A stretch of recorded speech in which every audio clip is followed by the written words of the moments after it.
আমাকে ছেড়ে খাও কবিতাটি। হে সীমান্তের শকুন, এক্ষুনি ছিঁড়ে খাও আমাকে। হে আটলান্টিকের ঈগল, শিগগির খুবলে খাও আমাকে। হে বৈকাল হৃদের বাজ, আঁচড়ে কামড়ে ছিন্ন ভিন্ন করো আমাকে। আমার রক্তরসে শুধু অসহায়ত্ব আর অভাব। কাগজের কামলারা তারে আদর করে মুদ্রাস্ফীতি ডাকে। ঋণের চাপে নীল হয়ে যাচ্ছে আমার অনুচক্রিকা। সংসার চালাতে অন্তরে হয় ইন্টারনাল ব্লিডিং। কি আশ্চর্য, তবু আমি মরছি না। ওদিকে দুজকের ভয়ে আত্মহত্যা করবারও সাহস পাই না আমি। খোদাকে বললাম আমি মরতে চাই। তিনি বললেন, বেঁচে আছো কে বলল?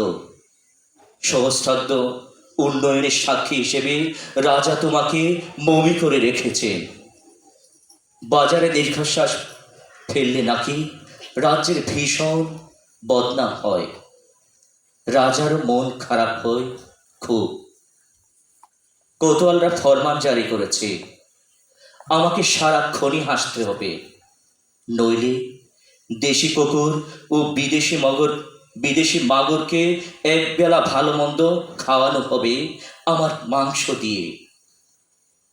নিত্যদিন ব্রয়লারের ভরি নাকি ওদের ভাল লাগে না।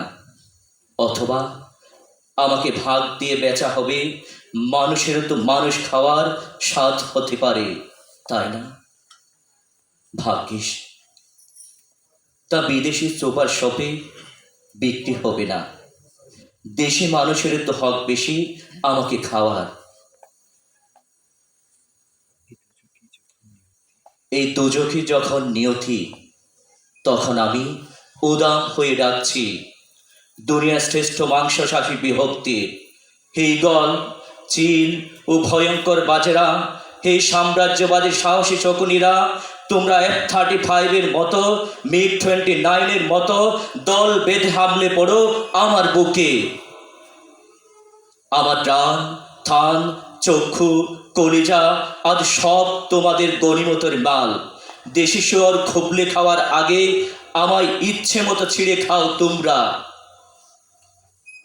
দোহাই, শুধু মস্তিষ্কটা খেও না আমার, তাহলে শীঘ্রই দাস হয়ে যাবে তোমরা।